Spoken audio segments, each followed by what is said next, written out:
Ngayon, purihin ng Panginoon, magandang umaga sa inyo lahat mga kapatid, maging doon sa ating mga bagong kapatid na. Sabi nga, yung brethren daw, anong ibig sabihin? Yung pagiging kapatid ng ating Panginoon is yung pagganap ng salita ng Panginoon, ng inutos niya. So, purihin ng Panginoon. At sabi nga dito sa ating aralin, maging doon sa ating mga naka-online, tamaan daw pag magagalit. Purihin ng Panginoon. Sabi dito sa 51, babasahin ko mga kapatid. Narito ay sinasaysay ko sa inyo ang isang hiwaga, hindi tayong lahat na nangatutulog, ngunit tayong lahat ay babaguhin. Sa isang sandali, sa isang kisap mata, pagtunog ng pakakak, sapagkat tutunog ang pakakak, at ang mga patay ay mga bubuhay na magmuli ng walang kasiraan at tayo'y babaguhin. Sapagkat kinakailangang ito'y may kasiraan ay mabihisan ng walang kasiraan, itong may kamatayan ay mabihisan ng walang kamatayan. Darapat pagka itong kasiraan ay mabihisan ng walang kasiraan, at itong may kamatayan ay mabihisan ng walang kamatayan, kung magkagayoy mangyayari ang wikang nasusulat, nilamon ng pagtatagumpay ang kamatayan. Saan naroon ang kamatayan ang iyong pagtatagumpay? Saan naroon ang kamatayan?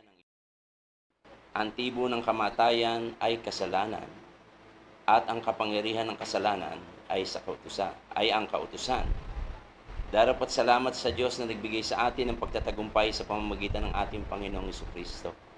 Kaya nga mga kapatid kong minamahal, kayo'y magsitatag, huwag makilos, sumagana, laging sumagana sa gawa ng Panginoon, yamang nalalaman ninyo na hindi walang kabuluhan ang inyong gawa sa Panginoon. So, purihin ng Panginoon.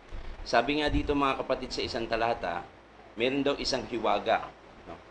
Alin yon? Yung hindi daw lahat ay natutulog. Pag sinasabing ng kasulatan natutulog, ibig sabihin, patay.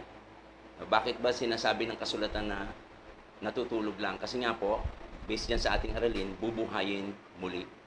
At alam natin sa matagal na nating pag-aaral na hindi lahat ng patay ay bubuhayin muli pagdating ng ating Panginoong Jesucristo. So magkaiba nga din po ang pagdating ng ating Panginoong Jesucristo at yung katapusan ng sanlibutan. Dahil sinasaysay ng kasulatan, pag dumating ang ating Panginoong Jesucristo, kukunin lang niya yung lahat ng banal. Simula dun sa panahon nila Abraham pa, nila Eva at Adan, hanggang doon sa panahon na dumating ang ating Panginoon. Sabi nga, natutulog pa lahat yon. Kaya nga hindi sila ibinukod ng Panginoon na para mauna sila, hindi. Na maging sakdal sila, una silang papasok sa langit. No? So wala po na nagtakda siya talaga ng isang araw. Kaya nga sabi doon, di ba sa aklat ng Hebreo sa chapter 3 or 4, kung di ako nagkakamali, na mayroon pang isang pamamahingang Sabat, na doon talaga sabay-sabay talaga magpapahinga. Kasi nga, kung babasahin nyo sa chapter 11 ng Hebreo, hindi pa din kinakamtan ng kahit sino pa man yung kapangakuan ng Diyos. Sabay-sabay kasi yun. Kaya nga, ang pagkakamit noon ay yun doon na sa pagparito ng ating Panginoong Kristo. At ang number 1 doon, sabi nga, is yung wala ng kamatayan. Yun naman yung minimithi natin kasi bakit? Maliwanag na sabi nga sa salita ng Panginoon, itinakda sa taong mamatay na minsan. Sabi nga ni kapatid na Iris, yung wala sa Panginoon, 2 beses mamamatay. Mamamatay sa laman at the same time mamamatay din ng ikalawang kamatayan. Pero yung nasa Panginoon, 1 beses lang mamamatay. Pero makikita natin, based dito sa ating aralin, maaring hindi na mamamatay. Kasi nabanggit nga ni kapatid na Tess kanina, yung tanda. Sabi dun sa Matthew, kapag nakikita nyo yung puno ng igos na nanariwa na, malapit na yung tag-init. Ganun din pag nakita natin yung mga tanda. So makikita natin, sabi nga, yung mga pangyayari na nagaganap sa buong mundo ngayon, makita natin, di ba? Yung disyerto, binabaha. Nangyari na ba yan noon? Wala pa. Hindi pa yan nangyayari noon, ngayon lang nangyayari, di ba? Kaya nga hindi nila pinaghahandaan yun, wala silang daanan talaga ng tubig na ginagawa doon. Kasi nga hindi nga nangyayari yun. Pero makikita natin yung pangyayari sa buong mundo. At ang makita natin, yan yung tanda talaga. Maging yung kaguluhan, bansa sa bansa, di ba? So makikita natin malapit na. Ang pinaka kinakailangan sa atin dito is ma-assure natin mga kapatid na isa tayo doon sa mabibihisan ng bagong katawan. Makasama doon sa pagkabuhay. Ngayon ang isang makikita natin dito, meron dadatnan talaga ang Panginoon ng buhay. No? Buhay. Madadatnan ng Panginoon. At sabi nga, hindi na yun mamamatay. Napakaswerte nung madadatnan ng Panginoon, hindi mo na mararanasan yung mamatay ka sa laman at yung sa spiritual na kamatayan. Kasi nga kung babasahin natin sa Apokalipsis, mapalad yung makasama sa unang pagkabuhay. Kasi bakit? Wala nang kapangyarihan yung ikalawang kamatayan. At marami pa yung hiwaga. Dahil nga doon, makikita natin, di ba, may tanong doon sa ating Panginoong Jesucristo may isang babae kasi, nag-asawa siya ng isa, doon sa magkakapatid, namatay, pangasawa lahat ng babae, lahat yun. Ngayon ang tanong, sino daw yung magiging asawa niya pagdating sa langit? So sabi nga doon, hindi na pag-aasawahin sa langit. Kasi bakit? Hindi na mamamatay. Dito lang naman yun sa lupa. Kasi nga yung makita natin, namamatay yung tao para mapamalagi yung bitni. Ngayon mga kapatid, napakalaki ng pagkakaiba ng buhay dun sa langit. Iba sa lupa. No? So makikita natin. So dito pa lang, makita natin ano yung ginagawa natin, nagpupuri tayo sa Diyos. Pagka hindi tayo masaya dun sa gawain, no, ay puro ganun ang gagawin natin sa langit. No, so makikita natin, alin ang pipiliin natin, yung ganito, katatamaran ba natin yung ganitong gawain, o mag-enjoy tayo dun. Dalawa lang kasi pupuntahan, apoy at saka doon. So pagka ayaw natin ng ganito, bakit natatamaran natin, lalo doon sa mga kabataan, na bihira nating makita, pag ikinatatamara natin yung mga bagay na sa Panginoon. Napaka malaking doon, malaking kalugihan mangyayari sa ating pagdating ng araw. Kasi lahat ng kinasisiyan natin ngayon, yung mga gadgets, yung mga lahat yan may takdang panahon. Pati ang mundo, sabi nga, lilipulin ng Panginoon niya. Mauuwi sa wala lahat yan. Iba yung buhay na inihanda ng Panginoon. So, kaya nga magsanay. Ngayon pa lang, sabi nga, mas maigi na yung magsanay tayo sa kabanalan. Ano ba yung kabanalan na yun? Ito nga, yung pagtalima dun sa salita ng Panginoon. Ngayon, babasahin ko dito sa yung binasa kanina ni kapatid na Sergio. O bago ako umano doon, dito sa 53, may sinasabing pagtunog ng pakaka. Yung pakakak na yung pagtunog na yon, kasi nga ibang klase yung tunog na yon. Yun ay pag narinig ng patay na banal, mabubuhay talaga. At pag narinig din ng buhay na banal, ang sinasaysay ng kasulatan, pag ikaw ay nabutan nun nasa bukid ka, nasa bahay ka, huwag ka nang gagawa ng iba pa, kundi itingala mo ang iyong ulo. Kasi nga makikita paparito kasi yung anghel sila ang kukuha. Sinong kukunin nila? Yung sinasabi sa Lumang Tipan, na yung mga tinatakan. Kaya nga ano ba yung tatak na yon? Yung sinasabi sa Efeso 1:13. Kung hindi ako nagkakamali, yun yung tatak ng Espiritu Santo. So yung ating mga kapatid na nabautismuhan sa loob ng ilang taon na, siguro mga 4 o 3 taon na, hindi pa sila nakakatanggap ng tatak ng Espiritu Santo. Kasi ang Espiritu Santo mismong gumagawa niya. Gumaganap no. So, yun yung bautismo sa Espiritu Santo na tinutukoy natin sa pagka pinag-aaralan natin pag magbabautismo o bago magbanal na hapunan. So, yung Espiritu Santo ang gumagawa nun. 3 kasi yung bautismo sa atin. Una is, yung bautismo sa tubig. Yung ginawa natin noong nakaraan, yung paghiling ng isang malinis na budhi. Na inilulubog yung tao doon sa tubig na may kasamang salita. Kaya pinapanalangin. Yun yung paghiling ng isang malinis na budhi. Inaalis yung maruming budhi sa atin. Kaya nga sinasalinan tayo nun sa panibagong espiritu ng Panginoon. At yung espiritu, sabi nga, hindi ito nakikita ng mata. Pero mapipil natin yun. Kasi bakit? Subukan yung pagbabasa kasi, ibang klase pag ikaw ay nabautismuhan na. Iba din yung dating ng pakikinig sa'yo pag ikaw ay nabautismuhan na. Yung unawa kasi binibigay na ng Panginoon. Binubuksan ka na. Kaya napakahalaga na sa isang mananampalataya na hindi pa nababautismoan is magpabautismo. Kasi bakit? Para mapil mo, para mabuksan kang maigi. Maalis yung talukbong yung sinasabing umaalipin sa tao. So, kinakailangan yun. Kaya nga, pag may bautismo, hanggat maaari, kapag pwede ng bautismoan, 13 years old pataas, magpabautismo sa tubig. At yung isa namang bautismo is yung sa chapter 6 ng Roma, yung sa ating Panginoon Kristo. Ito yung pananampalataya natin doon sa kanyang kamatayan, yung pagtalima natin doon sa katotohanan. So, yan tatlo, maging yung sa Efeso 1:13, napakahalaga ng tatlong yon. At yung tatlo pong yon, nag-alternate yan, hindi yan naka-arrange ng una yung sa Ama, una yung sa Panginoon, una yung sa Espiritu. Depende po yan sa taong tinatawag ng Panginoon. Kung minsan, nauuna yung sa Espiritu. Kung hindi ako nagkakamali, si kapatid na Jose, una yan sa Espiritu. Kasi tinawag yan ng, hindi pa nagbabautismo. Tinawag ng Espiritu Santo, binigyan kaagad ng kaloob. Kaya nga, depende dun sa paglapit natin. At yun, sabi nga, yun yung sinasabi ditong bibihisan na babaguhin ng Panginoon. Yung katawang. Kasi kung tinaas natin, kung binasa natin po yung buong chapter 15 nito, may katawang ukol sa langit, may katawang ukol sa lupa. Magkaiba po yun. Yung kaluwalhatian.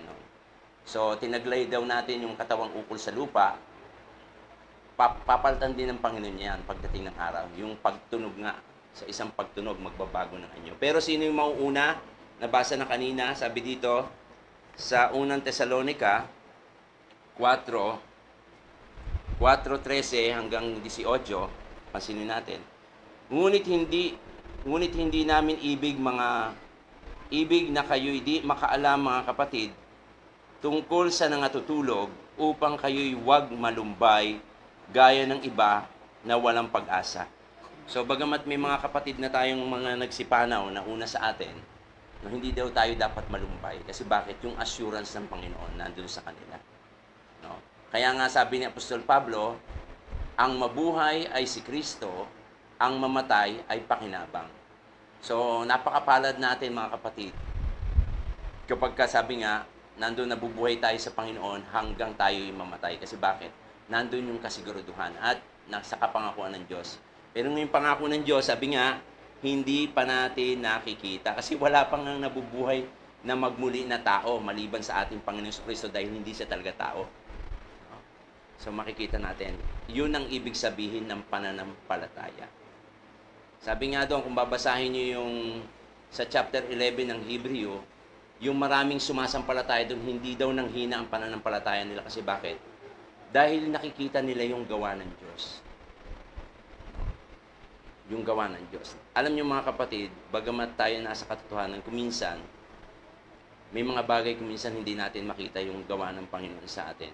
Yung para bang nalulumbay pa rin tayo sa kabila ng mga bagay na Alam niyo ba kung bakit tayo minsan nalulumbay? Kasi nga nagkukulang tayo dun sa Panginoon. Kasi kung sumasagana sa atin yung pagbabasa, binanggit kanina, yung aralin namin sa kabataan tungkol sa pagbabasa, tungkol dun sa gawain, tungkol dun sa panalangin, tungkol dun sa pananampalataya. Kapag pirmi nating pinag-igi yun, mga kapatid, kasi hindi sapat po yung nakikinig lang tayo. Kaya nga sabi sa Apokalipsis 1:3, hindi ko nagkakamali, 1:3 nga, 1:3, mapalad yung bumabasa, nakikinig at gumagalaw. Kasi hindi po sapat na makinig lang tayo. Kinakailangan tayong magbasa. Kasi bakit? Para makuha natin yung buong kaunawaan. Kasi kung minsan, madalas natin panalangin, di ba, mananalangin tayo, Panginoon, bigyan niyo po ako ng karunungan. Paano ka bibigyan ng Panginoon ng karunungan? Hindi ka nagbabasa. Ano yun? I-instant sa'yo. No? So, tatandaan natin. Makikita natin yung kinakailangan sa atin. Pagsikapan po ng bawat isa sa atin yung mga gampanin natin. Kasi nandyan na sumasampalataya na tayo, mga kapatid. Kaya nga nagtitiis tayo katulad niya, mainit, di ba? No? At napakalalayo ng ating gawain at malapit nang lumipat yung panambahan natin, so mas malayo, mas maraming tiisin. no? Mas maraming titiisin yung mga kapatid natin. So lahat ng 'yon, sabi nga, magagawa natin yung mga bagay na imposible basta nauunawaan natin. Kasi nandoon, kinakailangan maunawaan natin lubos. Kaya nga sabi ni Apostol Pablo, nakikilala ko yung aking sinasampalatayanan. Yun ang napakahalaga eh. Kasi pag hindi natin kilala, katulad yung sabi ni, sino ba nagsabi kanina, si Sister Sally, mahirap daw yung pagiging guro. Pero bakit sa kabila ng mahihirap eh, pinag-ano nila? Kasi nga, pagdating ng sahod, no, above minimum naman ang mga guro eh. So, bakit lumiligaya sila? Pagdating na ng sahod, ganun din mga kapatid. Hindi, especially dun sa mga kabataan, hindi pa nila nakikitang yung pagsunod sa kung gaano ba talaga kahalaga ito. Pero makikita din ng mga kabataan yan, basta wag lang kayong tatamarin hanggat maaari. Especially yung gawain tuwing second na at saka fourth, mga kabataan, please, mag-join lahat ng mga naka-registered doon hanggat maaari at maging doon sa tuwing araw ng Miyerkules at araw ng Linggo, pag hindi nakadalo, manood din kayo at magbasa. So, hindi na ako masyadong gumagamit ng iba pang salita, no? Pinapasimple na lang natin, lalo doon sa kabataan. Ang pinakamahalaga dito, mga kapatid, is yung ma-assure natin. Kasi kung tutuusin po, mga kapatid, eto, sigurado na tayo dito. Doon sa ating ginagawa. Kaya nga nagtiis na tayo eh. Nagtiis na tayo, mga kapatid. So, ang kinakailangan lang is ma-maintain natin. No? At itutuloy ko yung basa dito. Sabi dito sa Thessalonica, ulitin ko sa 13, ngunit hindi namin ibig, mga kapatid, hindi namin ibig na kayo'y di makaalam, mga kapatid, tungkol sa nangatutulog upang wag mga lumbay gaya ng iba na walang pag-asa. Sapagkat kung tayo'y nagsisampalatayang si Jesus ay namatay, ay nabuhay, na magmuli, ay gayon din naman tayong nangatutulog kay Jesus ay dadalhin ng Diyos kasama niya. Sapagkat ito'y sinasabi namin sa inyo sa salita ng Panginoon at tayong nangabubuhay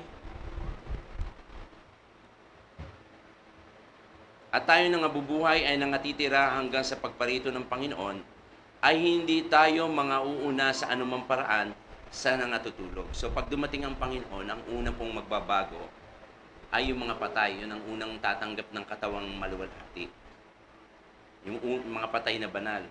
Sapagkat ang Panginoon din ang bababang mula sa langit na may isang sigaw, may tinig ng arkanghel, at may pakakak ng Diyos, at ang nangamatay kay Kristo ay unang mga bubuhay na magmuli. Kung magkagayon tayong nangabubuhay ay nangatitira, ay aagawin kasama nila sa mga alapaap upang salubungin ng Panginoon sa hangin at sa ganito'y sa Panginoon tayo magpakailanman. Kaya't mag-aliwan kayo sa isa't isa ng mga salitang ito. So makikita natin, pagdating talaga ng Panginoon, babaguhin. Kaya nga mayroong ginawang movie yung tao dyan eh. Yung nasa eroplano, di ba, biglang nawala yung piloto, nawala yun. No? Totoo yun, yung mangyayari na yun. Kaya nga sinasabi ng kasulatan, dalawang lalaki ang nasa bukid, ang isa'y kukunin, ang isa'y iiwan. Bakit may ganon? Ibig sabihin, hindi porket mananampalataya ang iyong asawa, ang iyong magulang, ang iyong anak, ay ligtas ka. Ang magliligtas po sa atin is yung ating sarili, based dun sa ating pagsunod. Pag naiwang ka, nako, kakilabot yung mga kapatid. Kasi imagine niyo, gaano kadali yung ating pagsunod ngayon sa Panginoon. Di ba napakahirap? Yung panglahat, kasi yung lahat, pagdating ng ating Panginoon Jesucristo, kukunin niya lahat ng banal. Wala siyang ititirang kahit isa. Pag hindi ka nakaabot dun sa goal o isang talento na, kasi nagbigay yung Panginoon ng 1 talento, 5 talento, 10 talento, dun kahit sa isa hindi mo napagyaman, naiwang ka, gaano pa kaya? Paano mo mapagtagumpayan yung labanan dito na ang kasama mo na mga demonyo? No? Yung mga hindi mananampalataya talaga. So, makita natin, yun sinasabi na, dun yung pangangalit ng mga kapatid. Naaasa tayo na makasama pala tayo, tapos bigla tayong naiwan. Kasi makikita ng lahat yun. Kaya, bakit sinasabing makikita ng lahat yun? Sinasabi dun sa, nung kunin ng ating Panginoong Kristo na pumaitaas siya, anong sabi nung anghel? Bakit kayo tumitingin? Siya'y babalik kung paano nyo nakita siya ngayon, ganun din siya babalik. Kaya nga magiging kahanga-hanga ang Panginoon sa araw na yun. Tapos naiwan tayo. No, kaya nga ang nais ng Panginoon, sabi nga, hindi daw mapagpaliban ng Diyos. Ibig niyan lahat patuloy na magsisi, kaligtasan ang gusto ng Panginoon. Kaya nga, sa bawat araw, sabi ng salita ng Panginoon, lumagay ka sa Panginoon buong araw. Paano ba natin masasabing nasa Panginoon tayo? Umaattend tayo, nananalangin tayo, o nagbabasa tayo. So lahat yun, kasama. Kasama lahat yun, mga kapatid. Ginagawa natin kinakailangan. So wag po natin katamaran yun. Alam niyo ba, pagka tayo tinatamad, yung binasa kanina ni kapatid na Tess, hindi daw kayo pababayaang mga walang bunga o mga tamad. Kapag yung pananampalataya, basahin natin yung binasa niya. 5 minutes.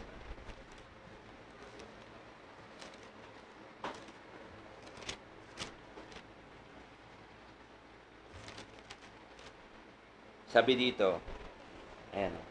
O dahil dito sa pagkaradag sa ng inyo ng buong sikap, pamahagi nyo sa inyong pananampalataya, anong ibabagi sa ating pananampalataya? Kagalingan, at sa kagalingan, kaalaman, at sa kaalaman, pagpipigil, at sa pagpipigil, pagtitiis, at sa pagtitiis ay ang kabanalan, at ang kabanalan ay mabuting kalooban sa kapatid. So makita natin talaga, doon nagbubuhat sa karunungan. Pag tinaglay mo na yung karunungan, doon, sabi nga, mabubuo yung ating pananampalataya. Hindi ka na magiging tamad. At ibig sabihin, ready ka pirme. Sabi nga, may 10 dalaga. Walang dalang ilawan, walang kinulang ng langis yung iba. Hindi mo na pwedeng bigyan, wala nang magagawa. Kasi bakit? Nahatulang ka na ng Panginoon. Kasi yung pagtitiis natin, yung pagsunod natin, yan yung paraan ng Diyos, tinitignan niya kung sino talaga yung kukunin niya. Yan, ang nauna kasing hatulan ng Diyos is yung kanyang mga lingkod niya. Kaya nga kung pinabayaan natin, umiwas tayo, ayaw natin maghirap sa buhay na ito, sige, inatupag natin yung sa buhay na ito. Sabi nga, kung tayo nagsisiasa kay Kristo sa buhay lamang na ito, kahabag-habag tayo. So, ang hinihingi lang po naman ng Panginoon is yung gampanan natin, yung lahat natin gampanin. Kasi pag hindi po natin ginampanan, yung inuutos ng Panginoon, sabi nga, ano yung tibo ng kamatayan? Yung kasalanan. Ano ang kasalanan? Pagsalangsang o hindi pagsunod. Kaya nga pag mahilig tayong magkasala, sabi nga, pagka ang kasalanan malaki na, namumunga ito ng kamatayan. Kahit nasa buhay ka, maaari kang patayin doon sa hindi natin pagsunod. Sa isang salita lang na hindi natin sundin, magiging gaya tayo ng asawa ni Lot. Tagapagmana na yun, ligtas na. Nailabas na po sila ha. Pansinin niyo mga kapatid, nandun na sila sa kaligtasan. Tinangay na sila ng anghel palabas sa isang kisap mata. Pero bakit namatay pa yung naging haliging asin? Dahil hindi nakinig doon sa sinabi ng Espiritu. No?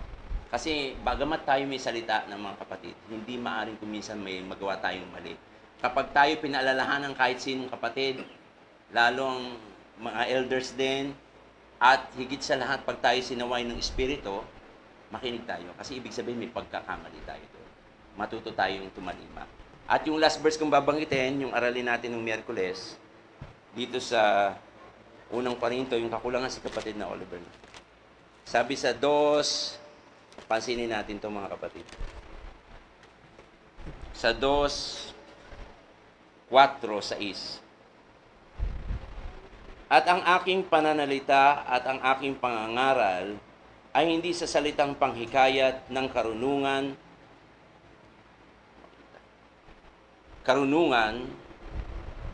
kundi sa patotoo ng Espiritu at sa kapangyarihan, upang ang inyong pananampalataya ay huwag masalig sa karunungan ng mga tao, kundi sa kapangyarihan ng Diyos.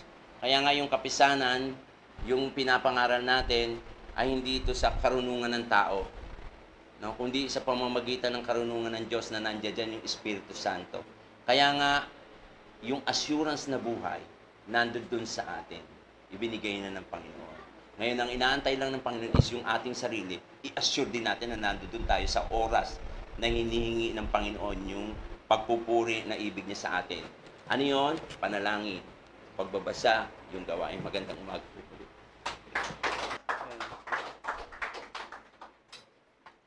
Purihin ng Panginoon.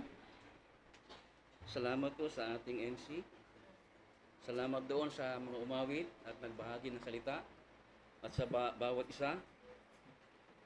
Salamat din sa lahat ng naka-online ngayon. Purihin ng Panginoon. Naway pagpalain po kayo ng Panginoon.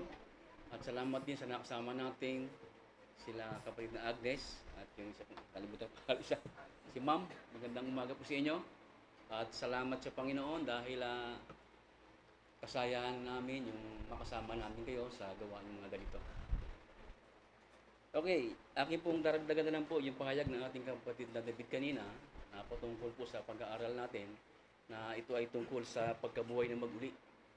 Na itong pagkabuhay ng mag-uli, hindi po ito pinaniniwalaan ng ilan, lalo-lalo na yung mga hindi po sumasampalataya.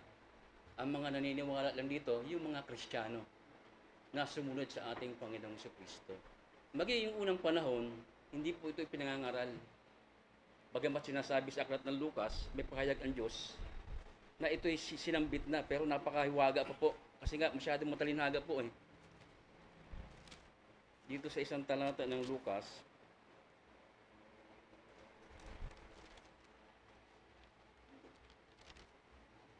may pagkakasabi. Sinabi sa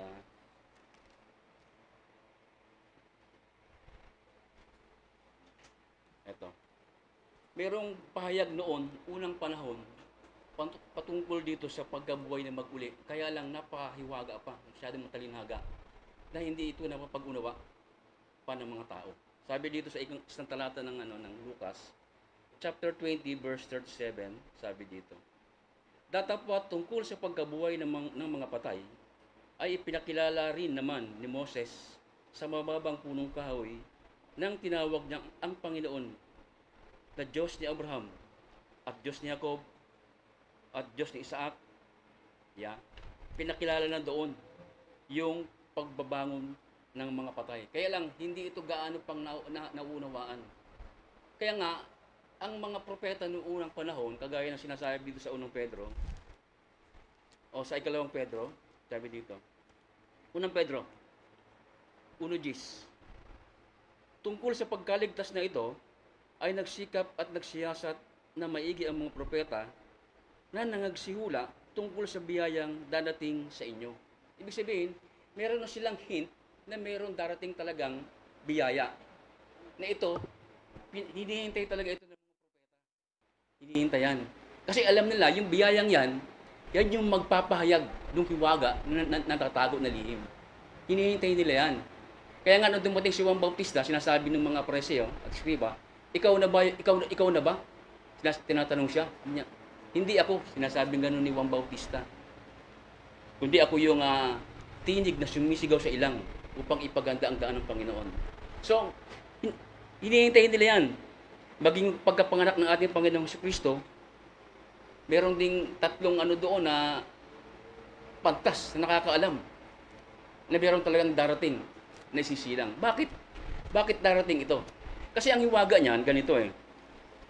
Isa sa makita natin, sinasabi dito sa aklat ng Roma, ganito. Sa chapter 5, verse 12. Kaya, kung paano na sa pamamagitan ng isang tao ay pumasok ang kasalanan sa sanglibutan, at ang kamatayay sa pamamagitan ng kasalanan, at sa ganito'y ang kamatayan ay naranasan ng lahat ng mga tao, sapagkat ang lahat ay nagkasala.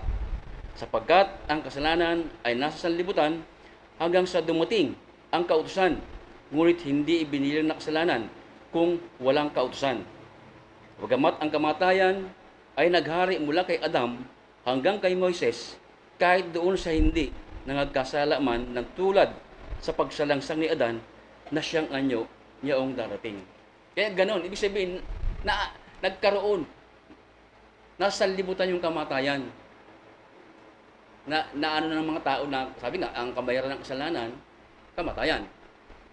Nandun sa mga tao ngayon, yung pagkakasala, bagamat hindi tayo nakagawa ng kasalanan ni Adan, dumating sa atin yung kamatayan, sinasabi sa banal na kasulatan. Ngayon, hinihintay yung mga bagay na yan, at ang Panginoon, naghanap siya para ng tao, para magamit niya, maitubos dito sa ganitong bagay na kasalanan. Pero hindi nakasumpong ang Panginoon. Wala siya nasumpungan. Kasi nga, alam ng tao, makasalanan ng tao. Sabi nga. Kaya kinakailangan, sariling bisig niya mismo yung magsugo ng isang tagapagligtas para matubos yung tao sa kamatayan. Kaya nga, nung dumating ang ating Panginoong Jesucristo, sabi doon sa aklat ng Lucas, sa chapter 2, verse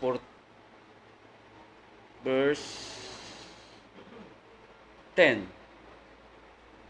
At sinabi sa kanila ng anghel, ito yung ipapanganak ng ating Panginoong Hesus. At sinabi sa kanila ng anghel, huwag kayong mga takot sapagkat narito, dinadalan ko kayo ng mabubuting balita ng malaking kagalakan na siyang sa buong bayan. Sapagkat ipinanganak sa inyo ngayon sa bayan ni David ang isang tagapagligtas na siya ang Kristo, ang Panginoon. Kaya nga sinasabing, nung dumating ang ating Panginoong Jesucristo, mabubuting balita o ito tinatawag na Ebanghelyo. Ayan, Ebanghelyo. Bakit mabuting balita yung Ebanghelyo? Kasi nga, sa pamagitan ng ating Panginoong Jesucristo, yung kamatayan na dapat danasin ng tao, idalis tayo dyan. 8:2 ng Roma, ano sabi doon?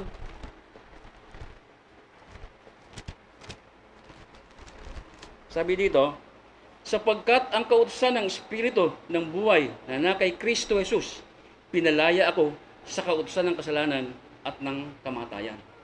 Kaya niyo po yung dahilan.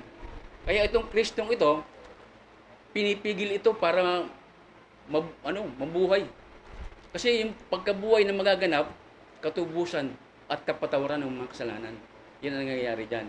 Kaya nga tayo, ngayon na nakaalam ng mga bagay na ganyan, naniniwala tayo doon sa pinag-aaralan natin ngayon na sinasabi sa Korinto. Ano sabi doon?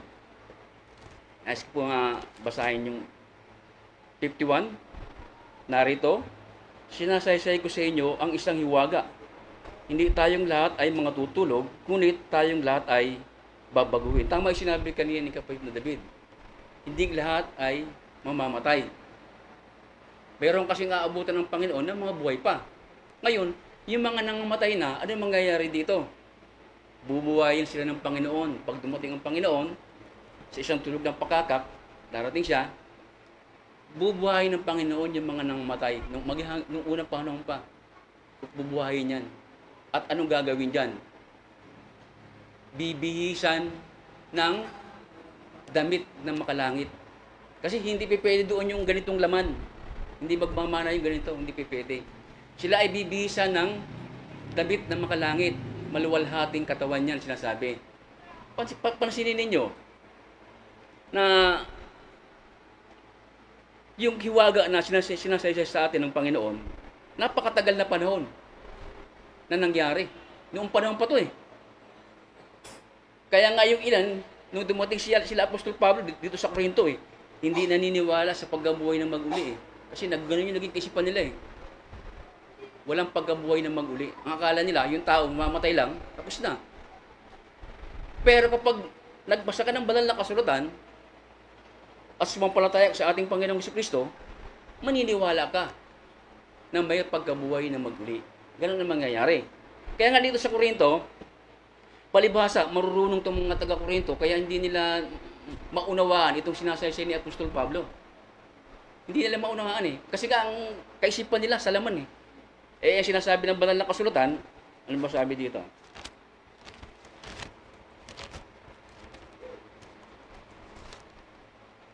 Sabi dito, sa 1:20, 1 Corinthians, saan naroon ang marunong? Saan naroon ang iskriba? Itong iskriba, itong mga biyasa sa kautusan ng ating Panginoon. Saan naroon ang mapagmatuwid? sanlibutan ito. Hindi baga ginawa ng Diyos na kamangmangan ang karunungan ng sanlibutan. Ginawa ng Diyos na kamangmangan yung karunungan ng sanlibutan. Kaya yung karunungan ng sanlibutan, sikapin man nilang hanapin itong hiwaga nito na sinasasay sa umagang ito, hindi nila ito maiintindihan. Malabo sa kanila ito. Lagi may talukbong sa kanila, malabo. Malabo sa kanila ito. Pero yung sinasasay ni Apostol Pablo na yung karunungan na itinuturo nila, walang iba, ang ating Panginoong Kristo. Kapag itong karunungan na to, ang kinuha mo, tinanggap mo, mauunawaan mo itong mga bagay na salitang ito. Kasi ito yung mga salitang ukol sa langit ito spiritual ito Pag tinanggap mo ang ating Panginoong Kristo, sumampalataya ka, mauunawaan mo ngayon yung mga bagay na huwaga na ukol sa langit. Kasi bukas na yung isip mo nabuksan ka na Pero pag ang isip mo sa libutan ito, sarado yan. Kahit bukas ang mata mo, kahit bukas ang tenga mo, naririnig mo, hindi mo mauunawaan. Mahihilo ka lang. Ganun ang kalalamusan. Kaya ang sinasabi ng iba, nakakasira ng ulo ang Biblia. Ganun sinasabi nila. Pero hindi po totoo yun. Nasisiraan lang ng ulo siguro yung mga walang pananampalataya. Sila po yung nasiraan. Pero pag sumasampalataya tayo, napakaganda po ng banal na kasulatan. Napakaliwanag ng salita ng Panginoon. At ang salita ng Diyos, kaaliwan yan. Ngayon, tuloy tayo mga kapatid. Doon sa sinasabing kapag yung mga patay na natutulog, anong hiwaga nung sabi nga kanina, bubuhayin sila at bibihisan sila ng katawang panlangit. Ayan, tuloy tayo. Hindi tayong lahat ay mga tutulog. Ngunit tayong lahat ay babaguhin. Yung sinabi kanina, na merong maabutan ng ating Panginoong Hesus ng mga buhay pa. Pag dumating ang ating Panginoong Hesus, yung mga patay, nauna, babangon yun. Agawin yun. Yung mga buhay, ano mangyayari sa mga buhay? Yung aabutan niya. Siyempre, yung mga sumunod sa ating Panginoong Kristo, yung mga nagtiis, sumampalataya, nagtiyaga, anong mangyayari sa kanila? Yung mga buhay, aagawin din sila. Aagawin sila. Ito yung hiwaga na sinasabi pa. Alin yun? Yung katawang ito, magtataka ka, mabibihisan ito ng katawang panlangit bigla, instantly. Kaya nga, sinasabi ng banal na kasulatan, ingatan ninyo ang inyong katawan, espiritu at kaluluwa. Bakit pinaiingatan?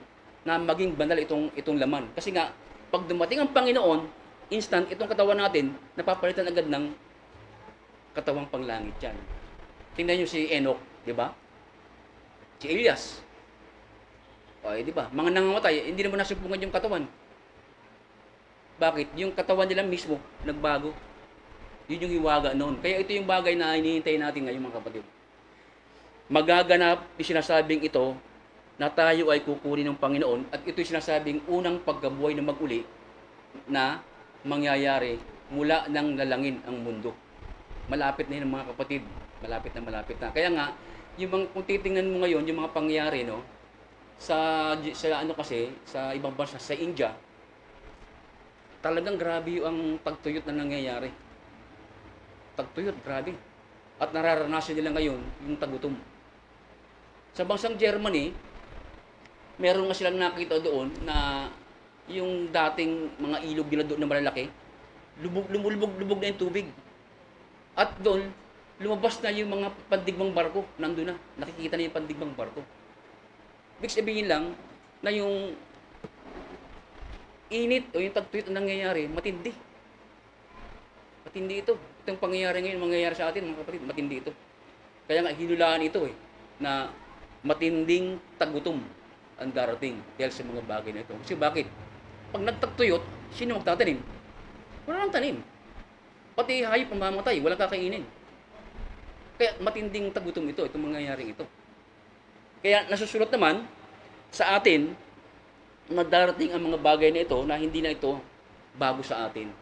Kaya nga ang kailangan sa atin ngayon, matagdagan pa yung pananampalataya mo. Dagdagan mo yung pagtitiis mo. Dagdagan mo yung pagtsatsaga mo. Kahit mainit, pagtsagaan mo. Malapit na ang Panginoon. Sinasaya sa atin ng banal na Espiritu yan. Kaya nga sabi ng banal na Espiritu, malapit na ang Panginoon. Malapit na. Kaya nga gusto ng Panginoon makita sa atin yung tunay na pagsunod. Yung tunay na paglilingkod. Wag na yung palikod na palikot-liko. Wag na ganun. Yung parang ahas, kaliwat kanan ka, para ano-ano ka.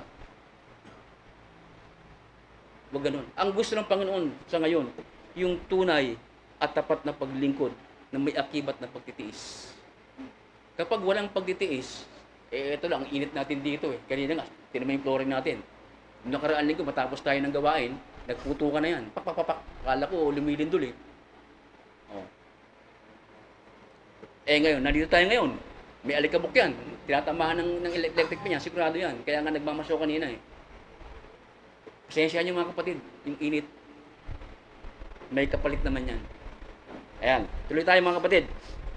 Sabi ko, yung salitang pagbabago, ito ay nagaganap sa atin sa panahon ng ating Panginoon, Jesucristo. Maging si Job, si Job kasi meron ng yan eh. 14-14, meron siyang pangitain dyan si Job eh. 14-14 ng Job, sabi dito, kung ang isang tao ay mamatay, mabubuhay pa ba siya? Lahat ng araw ng aking pakipagbaka ay maghihintay ako. Ibig sabihin yung pagtitiis. Kasi tayo, nakipagbaka tayo. Yung pakipagbaka, pagtitiis yan. Yan sabi dyan. Hanggang sa dumating ang pagbabago. Hintayin natin yung pagbabago kasi may mangyayaring pagbabago sa atin. Hindi lang tayo ganito. May pagbabago mangyayari sa atin. Kaya nga, ingatan natin yung ating katawan. Di ba? Bakit dumating ang Panginoon? Inabutan tayong buhay. Pag hindi tayo umangat, delikado tayo. May iiwan tayo. Mas delikado, mas mahirap. Kaya nga, mapalad yung makakalakip sa unang pagkabuhay ng mag-uli sapagkat wala lang kapangyarihan sa kanila yung ikalawang kamatayan. Kaya yung hinihintay natin ngayon, makasama tayo doon sa unang pagkabuhay ng mag-uli. 52. Sa isang sandali, isang kisap mata, sa huling pagtunog ng pakakak, sapagkat tutunog ang pakakak at ang mga patay ay mga bubuhay na mag-uli na walang kasiraan at tayo'y babaguhin. Halos ganun na rin po yun. Merong pagbabago mangyayari sa atin. Ito, hindi pinaniniwala ng ilan to eh. Lalo na yung mga taong marunong, hindi sila maliwala rito. Sapagkat kinakailangan na itong may kasiraan ay magbihis ng walang kasiraan at itong may kamatayan ay magbihis ng walang kamatayan. Yun po ay dapat para maganap yung pagtatagoy. Kasi nga, meron akong nabasa sa banal na kasulatan dito sa aklat ng Isaías. Ganito, sa chapter 28, 14, ang talata. Kaya't iyong dinggin ang salita ng Panginoon, ninyong mga manduduwaging tao, na nangagpupuno sa bayang ito na nasa Jerusalem, sapagkat inyong sinabi, tayo'y nakipagtipan sa kamatayan. Yung sinasabi ng mga pinuno ng Israel noon, nakipagtipan sila sa kamatayan.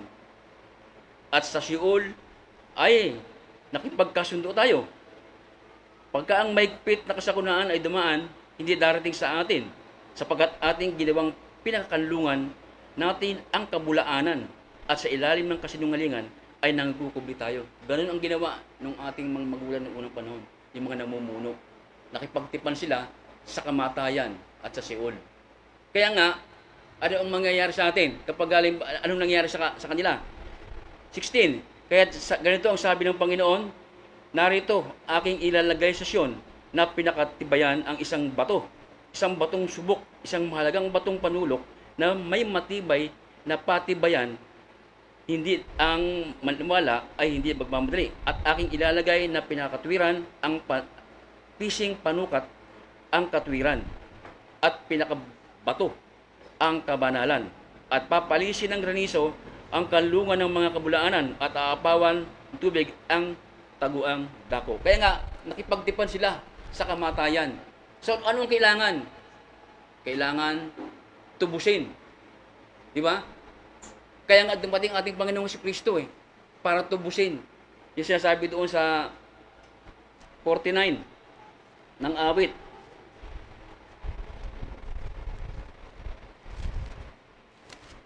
Sabi sa 49 ng awit, ganito pagkakasabi dyan.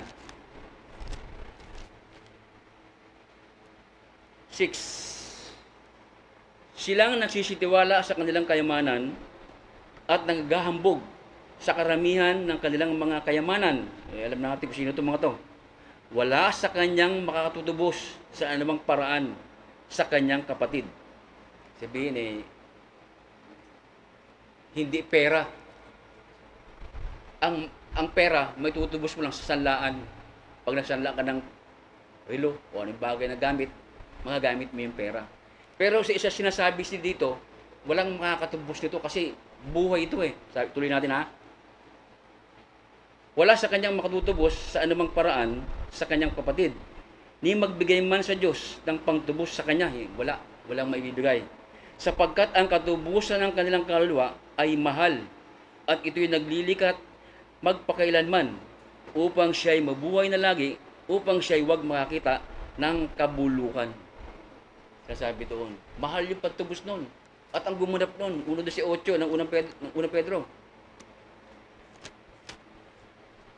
Sabi dito, inyong nalalaman, kayo'y tinubos, hindi ng mga bagay na nangasisira ng pilak o ginto. Yan, hindi pilak o ginto. Mula sa inyong walang kabuluhang paraan ng pamumuhay na ipinamana sa inyo ng inyong mga magulang. 19, kundi lang mahalagang dugo, gaya ng korderong walang kapintasan at walang dungis sa makatid bagay ang dugo ni Kristo. Kasi mahal yung pagkakatubos sa atin ng ating Panginoong Jesucristo. Dugo yung ginamit na pantubos, hindi ginto, hindi pera. Kaya nga, pag dugo, nagluluwat ito, magpakailan pa man.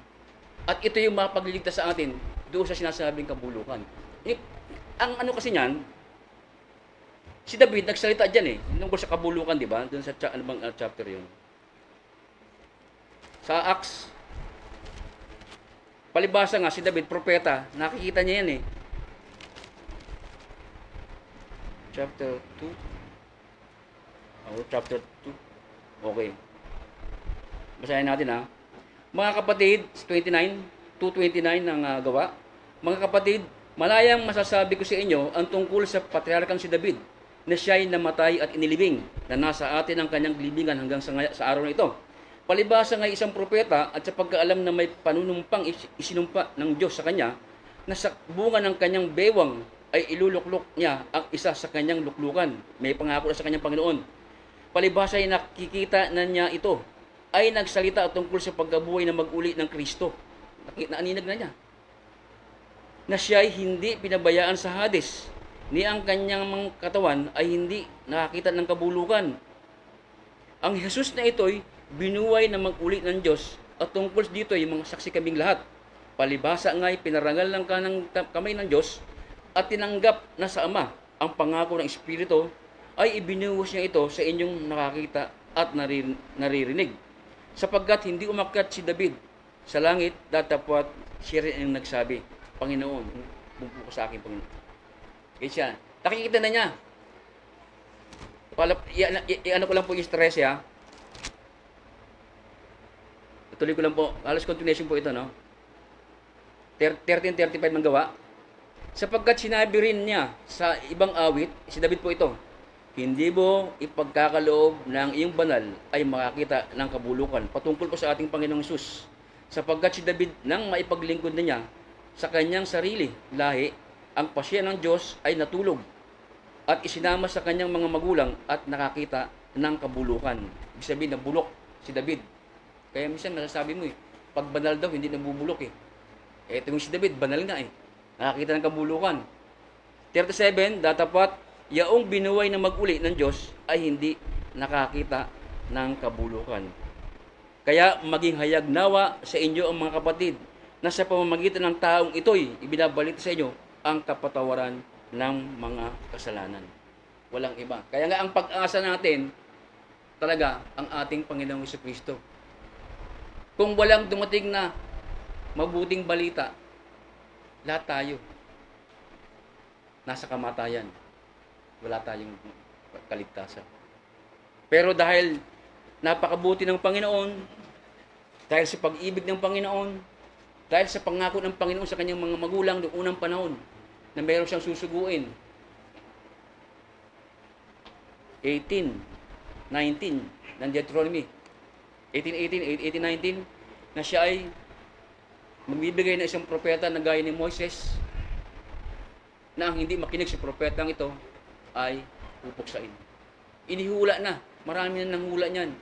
Kay Propeta Isaías, kay Propeta Jeremias, sinasabi na ang Panginoon sa ugat ni David, ay ugat ni Jesse, ay may uusbong na isang ugat na tatawag ni Sanga, na walang iba ang ating Panginoong Kristo. Doon sa chapter 3 ng Malakia, sinasabi naman yung tipan na sinasabi doon, walang iba. Susugo din yung tipan, walang iba ang ating Panginoong Kristo para dalisayin yung kanyang bayan. Kaya yun, ganun kabuti ang Panginoon.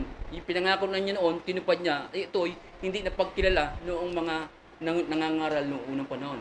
Yung mga nagsisipagtayo ng bahay, yung mga eskriba, yung mga paresyo, eskriba, nagsisipagtayo ng mga bahay, hindi nila napagkilala na ipinapatay na nila yung buhay. Hindi nila namin eh. Kaya sabi sa chapter 3, sabi nila rito, 3:14 ang gawa. Kaya nga nung dumating si Kristo, hindi nila pagkilala eh. Kasi ang baba ng pinanggalingan eh. Sabsaban. Tapos, wala pang pinag-aralan. Tapos, karpintero. Paano mo nga naman, eh kung sa paningin ng tao, bagsak. Bagsak talaga. Kasi sa tao, requirements eh. Ano bang natapos mo? Ano bang experience mo? Ilan taon ka bang ma-experience? Yun ang titingnan eh. Pero sa Panginoon, hindi ganoon ang pagtingin sa atin ng Panginoon. Ang ginagamit dito puso para makita mo yung Panginoon. Magpakababa ka lang, makikita mo yung gusto ng Diyos. Sabi nga sa 3:14 ng gawa, tatapat inyong pinakatanggihan ang banal at ang matuwid na ito at inyong hiningi na ipagkaloob sa inyo ang isang mamamatay tao. Kasi nga tinanggihan nila ang ating Panginoong Kristo. Yung dapat yung magbibuhay. Datapat inyong pinakatanggihan ang banal at ang matuwid na ito at inyong hiningi ang kaloob na ipagkaloob sa inyo ang isang mamamatay tao at inyong pinatay ang lumika ng buhay na binuhay ng Diyos na mag-uli sa mga patay. Mga saksi kami ng mga bagay na ito. Ayan na nangyari. Tinanggihan nila yung mga nagsisipagtayo ng bahay, yung batong panulok. Natisod sila doon sa batong panulok. Di ba? Natisura nila. Pero sa pagkatisod nila, pumasok naman tayong mga hintil. Yun naman kagandaang loob nun. Kasi ang gusto ng Diyos, lahat ay makulong tayo sa kasuwayan. Hindi pwede magmalaki ang hintil. Hindi pwede magmalaki dapat ang mga Hudyo. Ang Israel, hindi sila malaki. Kasi lahat, pinasok ng Diyos sa kasuwayan. Para yung habag ng Diyos, sumalahat. Hindi lang sumahintil, hindi lang sumahudyo o sa mga Israel. Lahat. Kaya ganun yung hiwagan ng Diyos. Na pag nakita mo yung hiwagan ng Diyos, kung nabakita-kita mo, napakaganda. Mula noon, yung plano ng Diyos, ang linaw. Kaya lang, nakakalungkot lang. Yung magandang plano ng Diyos na yan, sinisira mismo ng mga ngaral din mismo sumisira. Mga ngaral din mismo, yun ang masakit. Kaya minsan tayo nagsasalita ng katotohanan, napaparatangan na ganun din. Akala nila ganun din tayo. Hindi. Wala tayong tinatanggap dito. Wala tayong ikapo dito. Walang ganun dito. Kung paano minarapat ang Diyos salitain ito, ganun namin sila salita at binabahagi ang salitang ito. Walang halong pakinabang ito. Kaya nga sinabi ko kanina, marami dapat ang maliligtas ng tao kung sinunod lang ng mga tagapangaral itong banal na kasulatan. Nangyari kasi, hinaluan kasi ng bilog eh. Ganun. Yung bilog na yun ang tumakip doon sa kanilang mga mata para hindi maihayag yung katotohanan. Yun ang nakakalungkot. Dapat maraming tao maliligtas at makakarinig ng salita ng Diyos na katotohanan. Pero dahil sa mga kurap ng mga ngaral, sasabihin ko na, maraming pupapahamak. Isipin nyo, 1/3, 1/3, 1/3. 1/3 lang ang maliligtas. Sa dami ng tao sa mundo. Di ba? Gaano yun? Mas marami yung papahamak. Kaya nga itong pinag-aaralan natin ngayon, bakit ipinangapangaral ito? Kasi malapit na ito. Ang gusto ng Panginoon, maranasan natin yung sinasabing pagbabago. Na hindi lang tayo dumadanas ng kahirapan, pagtitiis, sakripisyo. Ang gusto ng Panginoon, maibsan yung ating nararanasan sa ngayon. Kaya nga, mga kapatid, sa ano natin, sinasabi sa bandang huling pag-aaral natin, huwag tayong maghimagot, mapagod doon sa gawa sa Panginoon. Huwag tayong maghimagot. Kahit ano man yung hirap, ano man yung mga bagay na naranasan natin, huwag natin pagpapalit ng gawain ng Panginoon. Napakabuti ng Diyos. Sabi nga, sa aklat ng Hebreo, ano ba sabi doon? Ang Diyos ay ano?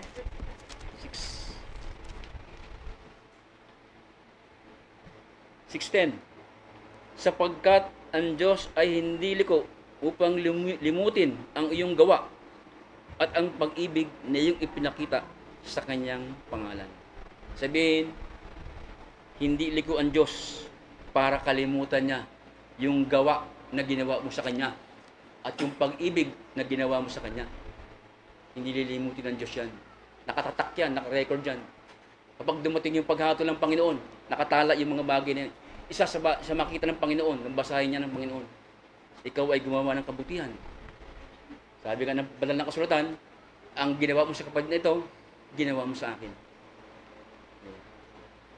Kaya sa ating mga kapatid, salamat sa Panginoon dahil hindi tayo natuon doon sa mga bagay na marangyang kalagayan ng sanlibutan ito. Sapagkat pinapaalis tayo ng Panginoon dito sa ganung mga bagay. Kasi pwede tayo mapahamak ng mga bagay na yan. At yung mga bagay na ito ay pansamantala, ito ay mawawala. Ituon natin yung kaisipan doon sa mga bagay na itaas na mananatili magpakailanman. Magandang umaga po at salamat po sa Panginoon.